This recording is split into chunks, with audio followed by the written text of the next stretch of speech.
오늘 우리에게 주시는 하나님 말씀은 누가복음 1장 5절로부터 13절 말씀입니다.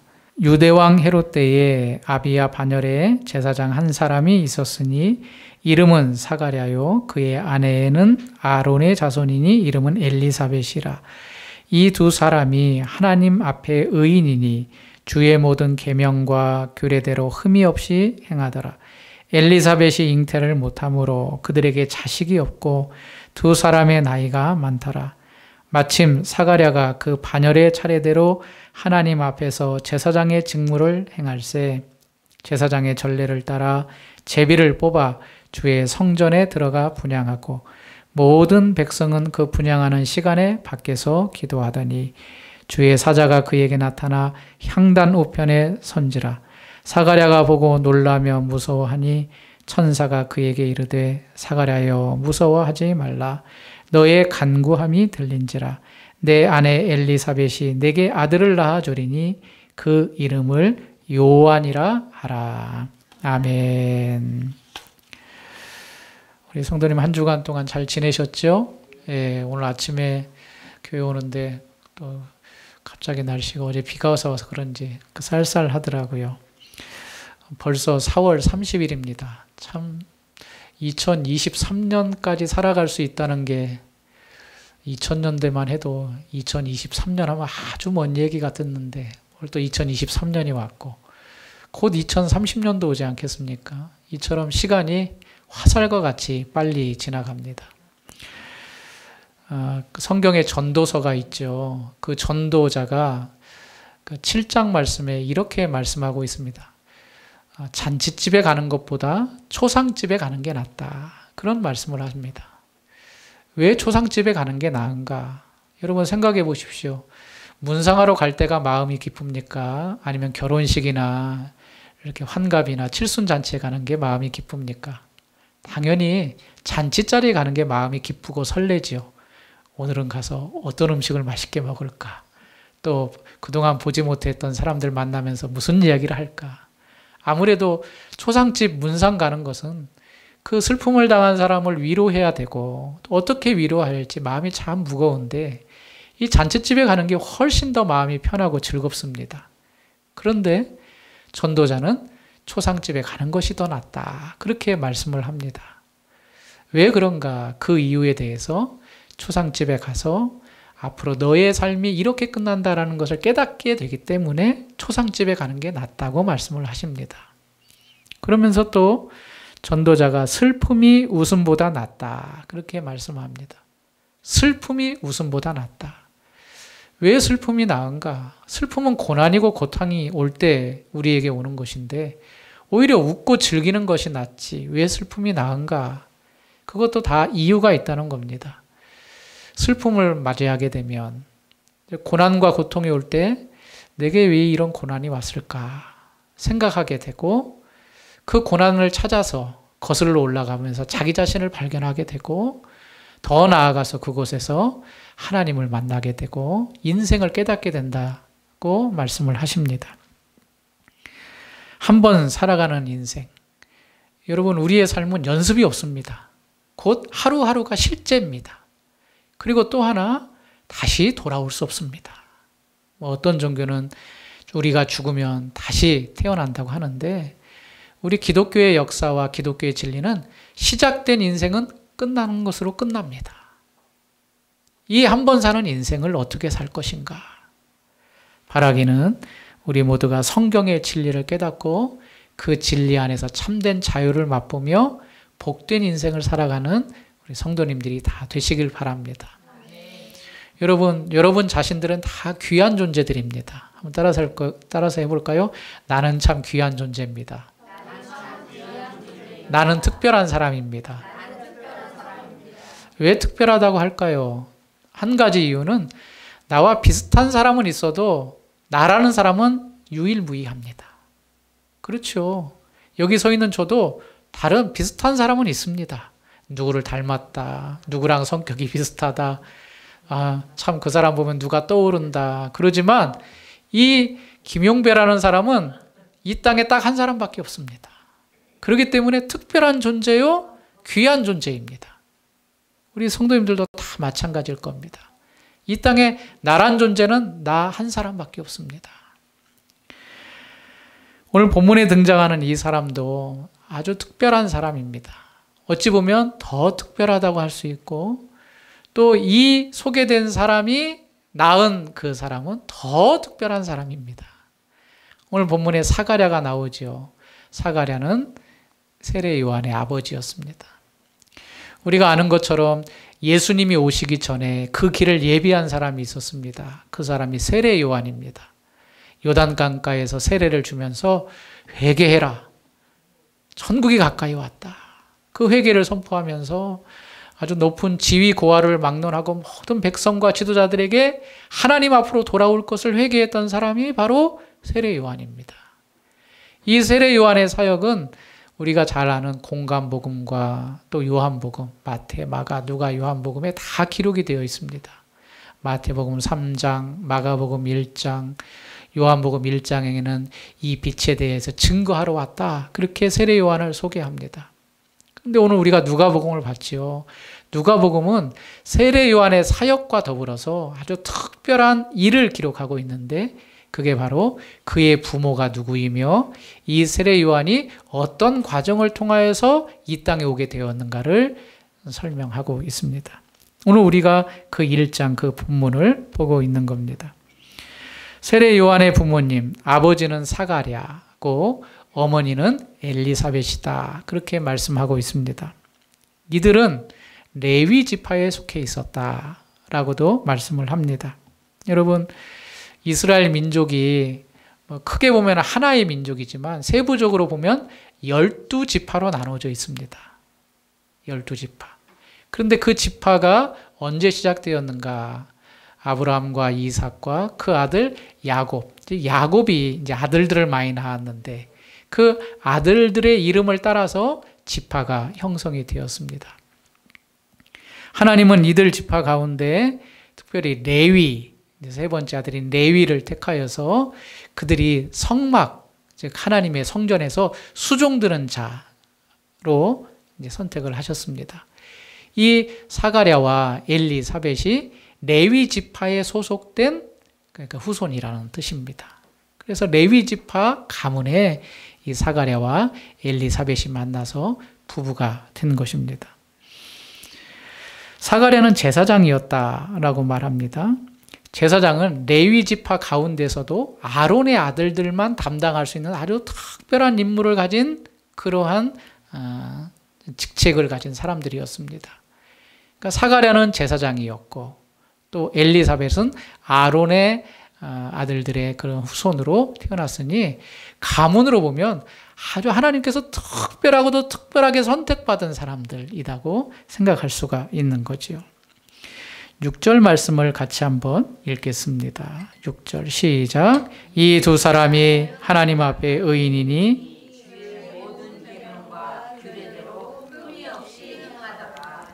이 두 사람이 하나님 앞에 의인이었다. 그리고 덧붙여서 주의 모든 계명과 규례대로 흠이 없이 행하더라. 레위 지파였고 제사장 가문에 속해 있기 때문에 어쩌면 더 하나님 앞에 의롭게 살고 하나님의 계명을 철저히 지키면서 살았다고도 할 수가 있습니다. 그런데 이 가정에 안타까운 현실 하나가 있었습니다. 그것은 자식이 없었다는 겁니다.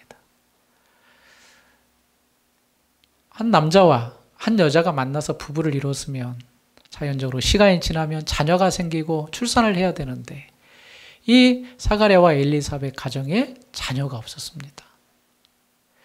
이걸 보면서 우리가 아주 중요한 사실 하나를 깨닫습니다. 혹시 성도님들은 이런 생각 안 해보셨는지 모르겠습니다. 저 성도님은 정말 하나님 앞에서 신실한데 왜 이렇게 어려움을 당하는 것일까? 참 저 장로님 권사님은 하나님 앞에 그렇게 열심으로 주의 일을 하며 살아가는데 왜 이렇게 일이 안 풀릴까? 그런 생각을 아마 한두 번쯤은 해보셨을 겁니다.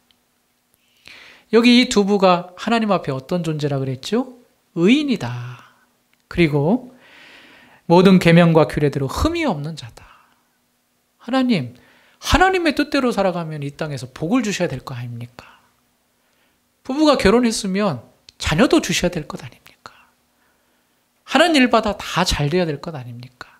그런데 오늘 이 두 분을 보면서 그렇지 않을 수 있구나라는 것을 깨닫게 되는 거죠.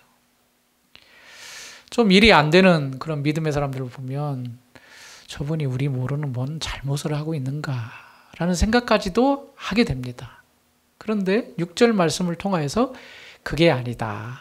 그게 아닐 수 있다라는 것을 우리가 깨닫게 되는 거죠.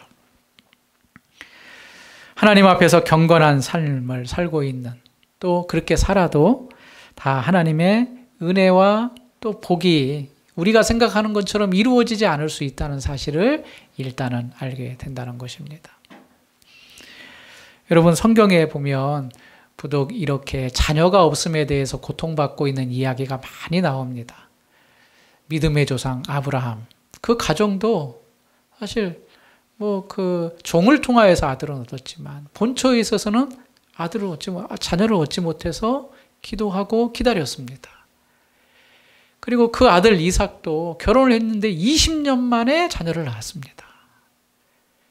그리고 삼손의 어머니도 그렇고, 우리가 잘 아는 사무엘도 그 어머니 한나가 남편이 자기를 사랑하지만 아이가 생기지 않는 겁니다. 그래서 성전에 가서 기도했던 그런 성경의 기록들이 있습니다.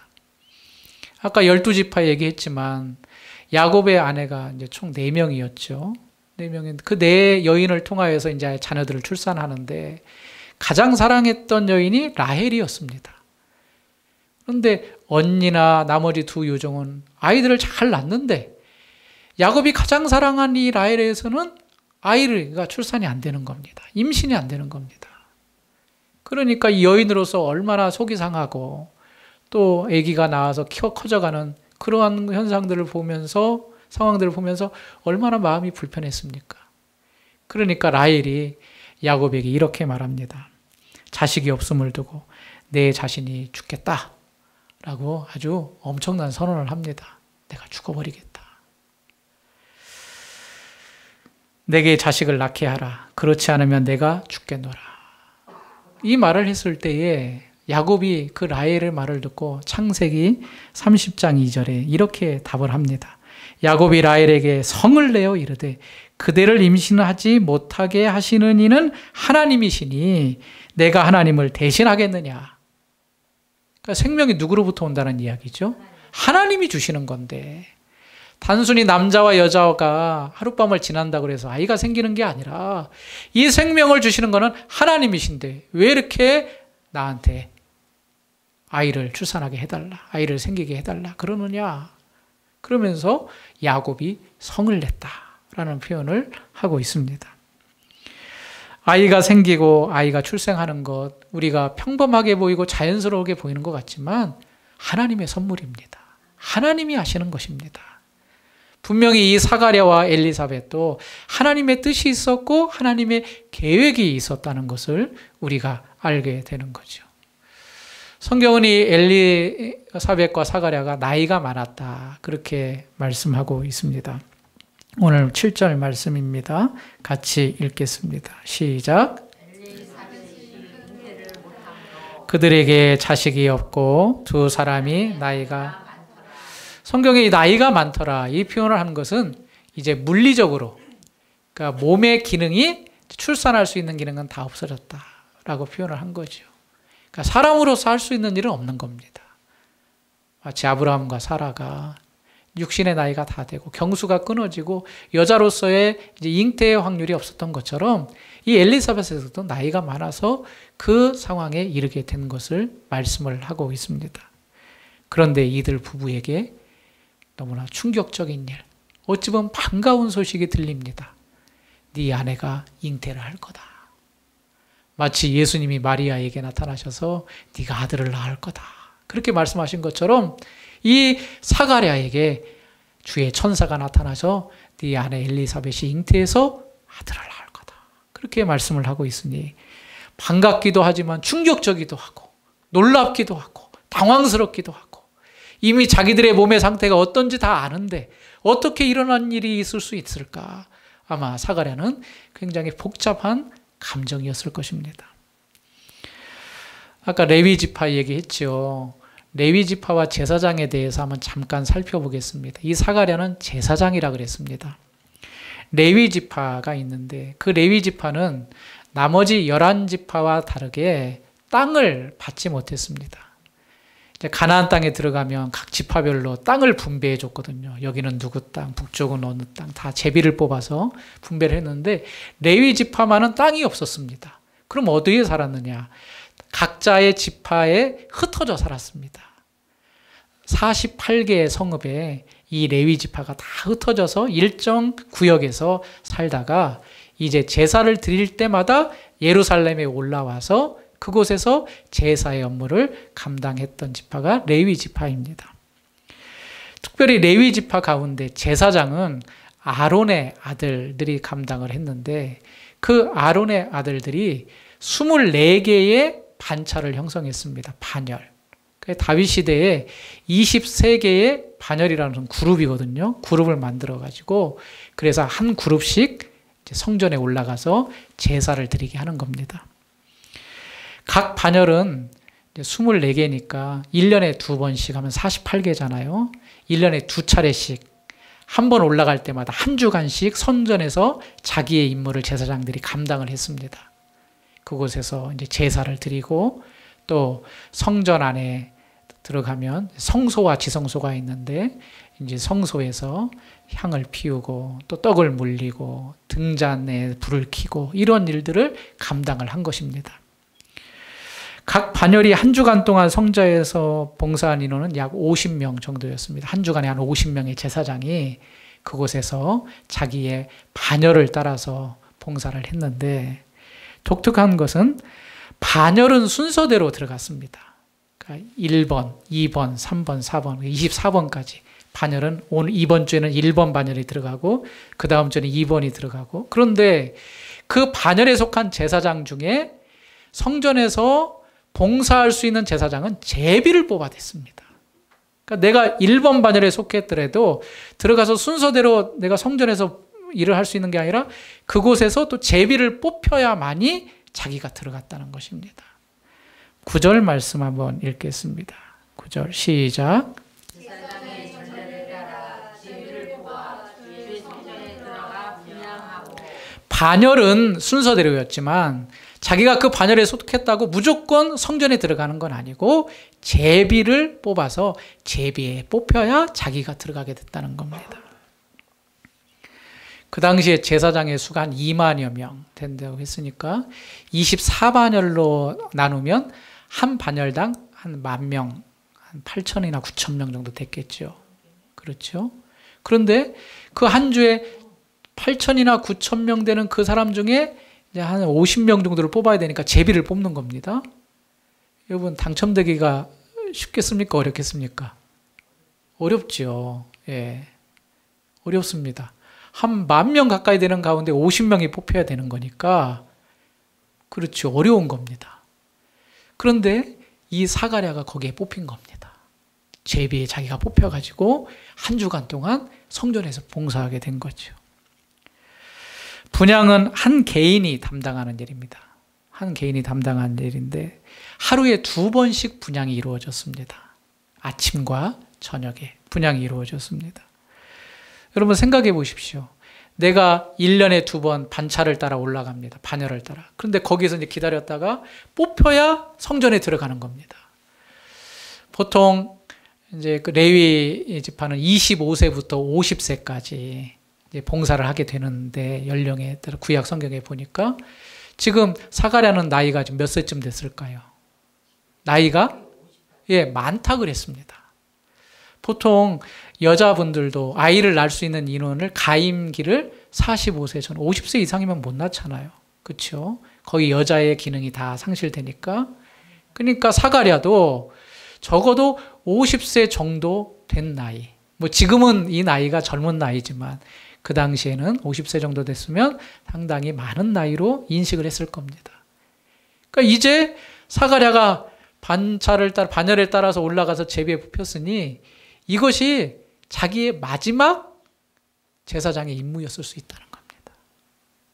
물론 그전 기록은 없습니다만 이제 일반적으로 봤을 때 자기가 제사장에 속해 있어도 평생 동안 한 번도 그 제사의 일에 참여하지 못한 사람도 있다고 합니다. 물론 유월절이나 오순절이나 장막절은 모든 제사장이 다 참여하지만 이렇게 개인적으로 자기가 홀로 성소에 들어가서 그곳에서 분향을 하고 그 직무를 담당하는 일을 평생에 한 번 할까 말까, 있을 수도 있고 없을 수도 있는, 제비를 뽑혀야만이 들어갈 수 있는 그런 상황이었다는 거죠. 그런데 이 사가랴가 거기에 뽑혀서 분향하기 위해서 들어간 겁니다. 매일 치러지는 조용하고 엄숙한 이 분향하는 일. 분향하는 일은 우리가 아는 것처럼 이제 향을 만들어서 거기에 불을 붙여서 연기를 내는 것인데 그 향이 너무나도 귀했고 또 그 향기가 가득 그 성소에 차면서 아주 오묘한 분위기를 연출을 했습니다. 이 시간에 모든 백성은 성전 밖에서 함께 기도를 했다. 그렇게 말씀을 합니다. 11절 말씀 또 한번 읽겠습니다. 10절, 11절 시작. 모든 백성은 분향하는 시간에 밖에서 기도하더니 주의 사자가 그에게 나타나 향단 우편에 선지라. 지금 사가랴는 자기가 행할 임무를 따라서 아마 저녁 때쯤 됐을 겁니다. 이제 등잔불을 켜면서 그 불을 이용해서 향단에 향을 피웠고 그때 많은 백성들은 성전 밖에서 이 시간을 이제 지켜보면서 밖에서 함께 기도했다. 그렇게 말하고 있습니다. 그런데 그때 주의 사자가 향단 우편에 나타난 겁니다. 얼마나 놀랐을까요? 어떤 모양인지 어떤 모습인지 모르겠지만 그 안에 들어와 있는 사람은 자기 혼자인데 어떤 다른 사람이 향단 우편에 딱 서 있는 겁니다. 12절 말씀 같이 읽겠습니다. 사가랴가 보고 놀라며 당연히 무서워하죠. 자기밖에 없는데 어떻게 다른 모르는 사람이 이유하여서 서 있을까? 환상을 본 것 같기도 하고 너무나 두려운 나머지 그가 놀라고 있을 때에 주의 천사가 이렇게 말합니다. 13절 같이 읽습니다. 천사가 그에게 이르되 사가랴여 말라 너의 간구함이 들린지라 내 아내 엘리사벳이 내게 아들을 낳아 주리니 그 이름을 요한이라 하라. 무서워하지 말아라. 무서워하지 말아라. 그리고 가장 먼저 이야기한 것이 너의 간구함이 들렸다. 간구라는 것은 기도잖아요. 너의 기도가 하나님 앞에 상달되었다. 그리고 내 안에 사가랴가 있는데 사가랴가 비록 늙었지만 하나님께서 너에게 아들을 주실 것이다. 그리고 그 이름이 요한이다. 이렇게 말씀을 하고 있습니다. 천사는 아들의 이름을 알려주시죠. 요한이라는 뜻은 하나님께서 자비하시다라는 의미를 가지고 있습니다. 그가 태어남으로 많은 사람이 기뻐할 것이다. 그 이후에 계속 읽어보시면 너뿐만 아니라 많은 백성이 기뻐할 것이다. 그가 와서 엘리야와 같은 일들을 능력으로 행할 것이다. 사실 말라기에 엘리야 이야기를 언급하고 있는데 그 엘리야가 바로 이제 이 세례 요한을 말하는 것입니다. 세례 요한은 광야에서 아주 고단한 삶을 살았지요. 우리가 잘 알고 있는 것처럼 광야에 살면서 낙타 털옷을 입고 가죽의 허리띠를 띠고 메뚜기와 석청을 먹으면서 회개를 선포한 하나님의 선지자였습니다. 엘리야는 어떻습니까? 엘리야가 살았던 시대가 암흑의 시대였지요. 그 시대 아합과 이세벨이 우상 숭배를 너무나도 많이 하고 있을 그 시대에 엘리야가 하나님의 말씀을 선포하면서 갈멜산에 놀라운 일들을 행했던 것처럼 마치 지금 이 시대에 엘리야와 같은 그러한 자가 와서 그 일들을 행할 것이다 라고 말씀을 하는 것입니다. 천사는 세례 요한의 탄생이 개인의 가정뿐만 아니라 많은 사람이 기쁨이 된다고 말하면서 왜 기쁨이 되었을까를 생각해 보면 그 시대가 암흑의 시대였기 때문에 그렇습니다. 개인적으로도 자식이 없는 가정에 자식이 있다는 게 기쁨이죠. 뿐만 아니라 민족적으로도 그 당시에는 오늘 우리가 5절부터 봤는데 5절에 그 당시에 그 지역을 다스렸던 헤롯 왕 때문에 그 지역이 민족적으로 슬픔을 겪었고 또 종교적으로도 그들에게 400년 동안 하나님의 음성이 들리지 않아서 침울한 상태에 있었습니다. 구약의 말라기가 이제 마지막 선지자인데 그때부터 지금 예수님이 오시기 직전까지 400년 동안 하나님의 음성이 들리지 않는 겁니다.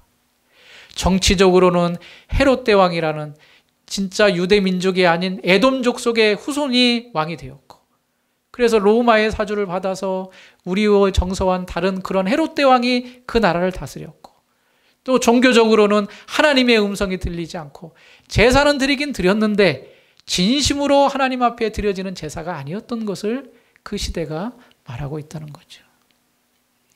우리가 아는 것처럼 예수님께서 오셨을 때 성전에 올라가셨죠. 어떤 일을 행하셨죠? 막 비둘기 파는 사람들, 돈 바꾸는 사람 상을 다 엎었습니다. 그러면서 하시는 말씀이 이 집은 만민이 기도하는 집인데 너희들이 왜 강도의 소굴을 만드느냐. 그처럼 종교적으로도 어두웠던 시기가 바로 이 시기였습니다. 그런데 이 시기에 세례 요한이 태어나게 되어서 개인의 가정으로서도 기쁜 일이지만 민족적으로서도 서광이 밝아오는 그런 은혜를 주시겠다고 말씀을 하시는 겁니다. 오늘 이 말씀을 통하여서 천사의 소식을 들은 사가랴의 이 사건이 우리에게 주시는 영적 교훈이 무엇인가? 저는 한 3가지로 생각해 보고 싶습니다. 첫 번째로는 어두운 시대에도 하나님은 여전히 일하신다는 겁니다. 어두운 시대에도 하나님은 일하고 계신다. 엘리야 이야기를 했죠. 엘리야가 우상 숭배가 가득한 그 시대에 홀로 분투한 것 같았습니다.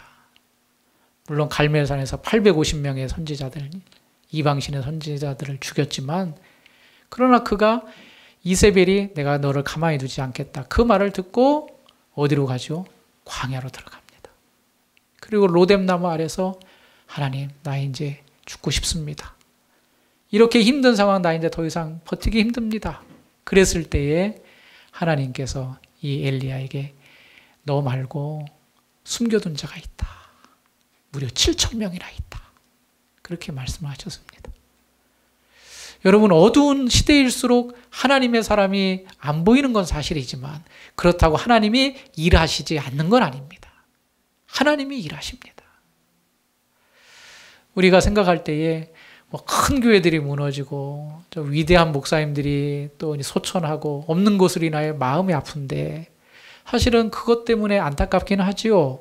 왜냐하면 교회가 더 많아지고 부흥돼야 되고 교회가 영향력을 발휘하고, 그러나 어찌 보면 지금 이 시대는 점점 더 교회가 축소되고 믿는 자가 줄어들고 영향력을 미치는 목사님과 영적 지도자들이 희귀한 시대가 점점 되어갈 것입니다. 그러나 그때일지라도 우리가 의기소침하지 않을 이유는 하나님이 그런 상황 가운데서도 일하시고 계시다는 겁니다. 어찌 보면 어두운 상황일수록 하나님의 일은 작은 곳에서 더 빛이 납니다. 코로나 시기에 개척교회, 큰 교회도 어려웠지만 개척교회도 어려웠다고 하더라고요. 그래서 많은 교회들이 문을 닫았다, 그러한 정보가 있고 또 그러한 통계가 있는데, 그때마다 하나님은 또 그런 작은 것들을 통하여서 일하십니다. 저는 우리 주안의 교회를 보면서도 하나님이 일하시는구나. 이거는 사람의 생각으로 되는 게 아니구나. 하나님이 일하시고 계시구나. 일단은 내 개인적으로도 하나님이 일하실 뿐만 아니라 우리 공동체 가운데 작은 일들, 간증 하나하나가 바로 하나님이 어둠 가운데서도, 연약한 가운데서도, 부족한 가운데서도 일하고 있다는 것을 우리에게 알려주고 있습니다. 이 사가랴의 음성을 통해, 사가랴에게 전해진 음성을 통하여 어두운 시대지만 정치적으로, 종교적으로 어두운 시대지만 하나님께서 일하신다는 사실을 우리가 알아야 된다는 것이죠. 우리 귀한 성도님들이 그런 은혜가 있길 바랍니다. 두 번째로는 이러한 일은 따라서 한번 하겠습니다. 기도를 통하여 이루어진다. 하나님의 일하시는 것은 기도를 통하여 이루어진다는 것을 우리에게 말씀해 주고 있습니다. 여러분, 분향하는 일이 개인이 들어가서 등잔불을 킬 때와 켤 때 같이 이루어졌는데, 이 이제 향을 하면서 두 가지 모습이 납니다. 하나는 이제 향연, 보통 이제 향을 피우면 이렇게 연기가 나잖아요. 그리고 또 하나는 이제 향기를 맡습니다. 그 향기가 좋을 뿐만 아니라 그 향연을 보면서 그 안에 가득 채워지는 향연을 보면서 또 얼마나 그 모습을 보며 사가랴가 감격했을까 생각을 하는데, 성경에 이 향단에 피어지는 이 향연을 기도로 말하고 있습니다. 시편 141편 2절에 나의 기도가 주의 앞에 분향함같이 되며, 나의 기도가 주의 앞에 분향하는 것, 지금 사가랴가 하는 그 분향함같이 된다, 그렇게 말씀하고 있습니다. 요한계시록에는 8장 4절에 이렇게 말합니다. 향연이 성도의 기도와 함께 천사의 손으로부터 하나님 앞으로 올라가는지라. 향연이 성도의 기도와 함께, 우리가 연기를 피우면 연기가 올라가잖아요. 올라가는 것처럼 이 향연이 성도의 기도를 담아서 하나님 앞에 올라간다. 사가랴가 이 향단에 향연을 피울 때 밖에 성도들은 뭘 하고 있었습니까? 기도하고 있었습니다. 그리고 주의 천사가 나타났을 때 너의 간구함이 들린지라, 그렇게 말하고 있습니다. 다 기도로 연결되고 있습니다. 분향하는 것인데 그것이 성경의 기도로 말하고 있고, 백성들은 밖에서 그동안에 기도하고 있고, 또 주의 천사는 너의 간구함이 들렸다. 최근 제가 어느 목사님의 간증을 들으면서 큰 은혜를 받았습니다. 그 목사님이 지금은 한국의 대표적인 교회 목사님으로 오셨는데, 이제 신대원을 졸업하고 32살에 진짜 젊은 나이시죠. 그때 부산의 어느 교회 청빙을 받아가지고 이제 담임 목회자로 가셔서 28년 동안 부산에서 목회를 하셨습니다. 그 열정과 열의가 넘치는 그 목사님이 그 부산의 어려운 교회, 자그마한 교회 가셔서 이제 목회를 잘 해보겠다고 열정을 가지고 설교를 다 꼼꼼히 쓰셔가지고 허시 하나 안 틀리게 다 외워가지고 설교를 하셨대요. 그랬는데 그렇게 계속 하는데 본인이 생각했던 것대로 교회가 세워지지 않는 거예요.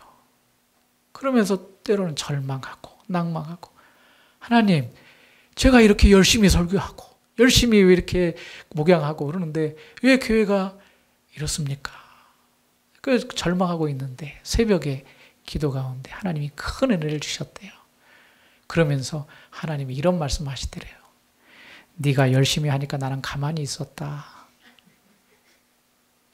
네가 열심히 한다 그러길래 나는 가만히 있었다.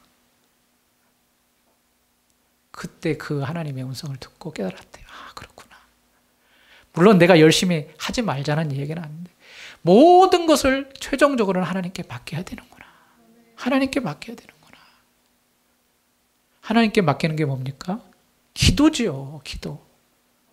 주의 뜻대로 해 주옵소서. 내가 열심히 준비하고 열심히 노력하지만 결과는 하나님께서 주셔야 됩니다. 하나님의 일은 하나님이 하십니다. 그 말씀을 하시는 거예요. 하나님의 일은 하나님이 하신다. 우리 교회도 보면 하나님의 일은 하나님이 하신다. 그런 간증이 많아졌으면 좋겠습니다. 하나님이 하시기 위해서 뭘 해야 됩니까? 기도해야 됩니다. 기도. 기도할 때 하나님께서 일하십니다. 이스라엘 백성이 출애굽했을 때 홍해 바다를 아주 멋지게 건넜지요. 그런데 그 이후로 평탄한 삶이 벌어진 게 아니고 또 아말렉이라는 민족이 이제 쳐들어와서 싸움을 해야 됩니다. 이제 출애굽한 이스라엘 백성에 무기가 있습니까? 뭐가 있습니까? 일단 싸워야 되는데 어쨌든 모세가 여호수아를 보내서 전장에 나가게 해서 싸움을 하고, 모세와 아론과 훌은 산꼭대기에 올라가서 뭘 합니까? 두 손을 듭니다. 거기에 기도했다는 표현 없어요. 두 손을 들었습니다. 정말 신기한 게 두 손을 들면 이스라엘이 이기고 손이 내려오면 아말렉이 이기고, 그러니까 어떻게 해야 됩니까? 계속 손을 들고 있어야 되죠. 계속 손을 들고 있어야 됩니다. 그런데 사람이 한계가 있죠. 어떻게 계속 손을 들고 있습니까? 우리 성도님들도 벌 받아봐서 알지만 들다가 3, 4분 있으면 막 천근만근 손이 무거웠으니까 내려올 수밖에 없잖아요. 그런데 손이 내려오면 지는 걸 아니까 이 아론과 훌이 모세를 앉히고 양쪽에서 손이 내려오지 않도록 손을 붙들고 성경의 표현대로 해가 지도록 손이 내려오지 않았다. 한번 생각해 보십시오. 아무리 옆에 사람이 손 들고 있더라도 이 모세의 손이 어떻겠습니까? 아마 마비가 됐을 겁니다. 그렇지만 이 손을 들었다는 표현이 뭐냐? 바로 하나님만을 의지하는 기도의 능력이다. 하나님의 일은 참 신비합니다. 사람이 할 수 있어서 그렇게 될 것 같지만 아닙니다. 하나님이 하셔야 됩니다. 하나님이 하실 때에 하나님의 역사가 일어납니다. 어두운 가운데서도 하나님이 일하시죠. 근데 그 일은 물론 하나님이 능히 하실 수 있지만 우리의 기도를 통하여서 일하신다는 사실, 이걸 통하여 오늘 본문의 말씀을 통하여 우리에게 가르치고 있다는 겁니다. 사랑하는 여러분, 하나님께서 우리의 기도를 듣고 계십니다. 너의 간구함이 들린지라. 그리고 그 기도로 하나님은 일하십니다. 우리는 기도할 뿐이고 또 기도해야 됩니다. 그러한 성도님들이 되시길 바랍니다. 마지막 세 번째로 기도의 자세에 대해서 말씀하고 있습니다. 13절 말씀 한 목소리로 같이 한 번 더 읽겠습니다. 시작. 천사가 그에게 이르되 사가랴여 무서워하지 말라. 너의 간구함이 들린지라. 내 안에 요한이라 하라. 너의 간구함이 들렸다 그랬죠. 그런데 이 너의 간구함이 들렸다는 것은 한두 번 기도했다의 의미가 아닙니다. 계속해서 네가 기도했구나의 의미입니다. 우리가 기도할 때에 하나님 이 필요한 것이 있습니다. 이렇게 해주십시오. 나의 간절한 간구함이 있죠. 한두 번 기도했다고 기도로 끝나는 것은 원치 않습니다. 계속해서 기도했다는 것을 말합니다. 예수님께서도 우리에게 기도에 대해서 본을 보였을 때에 끈질긴 기도에 대해서 말씀하고 있습니다. 끈질긴 기도. 여러분 기도를 했다면 끈질기게 계속해서 기도해야 된다는 것을 오늘 우리에게 가르치고 있습니다. 또 한 가지가 있습니다. 사가랴가 예정된 시간보다 늦게 나왔습니다. 여기는 이제 집에 가서 한번 읽어보십시오. 14절부터. 밖에서 기다리던 백성들이 이상하게 여겼습니다. 왜 이상하게 여겼냐면 통상적으로 분향하러 들어갔다가 바로 나와서 그리고 제사장이 기도한 성도들을 그 백성들을 축복하며 해산을 하거든요. 그런데 일정 시간이 됐는데 사가랴가 나오질 않는 겁니다. 여타 다른 제사장들과 같이 나오질 않는 겁니다. 그러니까 이상히 여기지요. 그래서 이제 오래 기다리던 끝에 사가랴가 나왔습니다. 나왔는데 사가랴에게 이상한 일이 벌어진 겁니다. 말을 못하는 겁니다. 말을. 아니 들어갈 때는 정상적인 사람으로 들어갔는데 나올 때는 그것도 한참 있다 나왔더니 말을 못하고 막 손짓 발짓만 하는 겁니다. 그 얼마나 그 모습을 보고 두려워했겠습니까? 밖에서 기다리던 백성들이 생각한 겁니다. 아, 지금 분향하러 들어가서 환상을 보았나 보다. 그러니까 저렇게 말을 못하고 사가랴가 나왔지. 여기서 기도의 놀라운 자세를 배울 수 있습니다. 분향하러 들어갔을 때 기대감을 가져야 된다는 겁니다. 기도할 때 기대감을 가져야 된다는 겁니다. 기도하면 주의 천사가 나타나고 하나님의 기적적인 일들이 일어나는구나. 여러분 성경에도 기도할 때 의심하지 말라 그랬습니다. 두 마음을 품지 말라 그랬습니다. 두 마음을 품은 자는 야고보는 주께 받을까 생각하지도 말라. 오히려 기도할 때 믿음으로 구하지 않고 이게 과연 나한테 주어질까 의심하는 자는 기도 않는 것이 더 나은 겁니다. 여러분이 기도했다면 하나님께서 일하신다는 사실을 확실히 믿고 기대하라는 겁니다. 하나님께서 만나시면 변화가 일어난다. 기적이 일어난다. 놀라운 일이 일어난다. 그들이 그동안에 보아하지 못했던 백성들이 사가랴의 그러한 사건을 통하여서 하나님이 일하시고 기도할 때에 그러한 능력들이 나타난다는 것을 직접 눈으로 보게 된 거죠. 분향단 앞에 선 사가랴. 평생 마지막으로 이 일들을 감당했을 수 있습니다. 그러나 그는 하나님 앞에 기도의 사람이었습니다. 그 기도의 사람을 통하여 가정에도 기쁨이 왔고 민족에게도 세례 요한이라는 놀라운 빛이 비치게 되었습니다. 주께로 돌아오는 일들이 일어났습니다. 우리 성도님들, 이 분향단 앞에서 분향 드렸던 이 사가랴와 같이 우리가 주님의 능력을 믿고 기도의 자리로 나아가는 귀한 성도님들이 되시길 바랍니다. 끈질기게 기도합시다. 그래서 이런 말이 있습니다. 기도하라, 기대하라, 그리고 잠잠히 기다리라. 기도하라. 그렇다면 기대를 해라. 하나님이 어떤 일을 이루실지 기대하라. 그리고 그 기대가 지금 당장에 이루어지지 않을지라도 분명히 믿음을 갖고 잠잠히 기다리라. 하나님께서 기도하는 우리에게 하나님의 일들을 보여주시고 나타내 주시고 이루어 주실 것이다.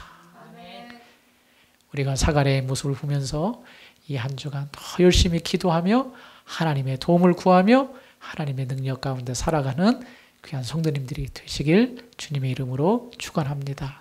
마지막 예레미야 33장 3절, 2절 3절에 이런 말씀이 있죠. 이를 행하시는 여호와, 그것을 만들며 성취하시는 여호와, 그의 이름을 여호와 하느니가 이같이 이르시되 너는 내게 부르짖으라. 내가 내게 응답하겠고 내가 알지 못하는 크고 비밀한 일을 내게 보이리라. 기도하겠습니다. 하나님 아버지, 오늘 우리에게 분향단 앞에 선 사가랴의 모습을 통하여 기도의 자리로 나와야 할 것을 가르쳐 주시고 깨닫게 하여 주시니 감사합니다. 기도하지 않았던 심령들이었다면 다시금 기도를 회복하게 하여 주옵시고, 기도하고 있는 성도들이라면 하나님이 이루실 것을 기대하는 성도들이 되게 해 주시옵시고, 또 잠잠히 믿음으로 기다리는 우리 주안의 교회 모든 사랑하는 주의 자녀들 되게 인도해 주옵소서. 낭망하지 않게 해 주옵소서. 실족하지 않게 해 주옵소서. 기도를 하다가 쉬지 않게 해 주옵시고 다시금 기도의 불을 일으키는 우리 모두가 되게 인도해 주옵소서. 예수 그리스도의 이름으로 기도하옵나이다. 아멘.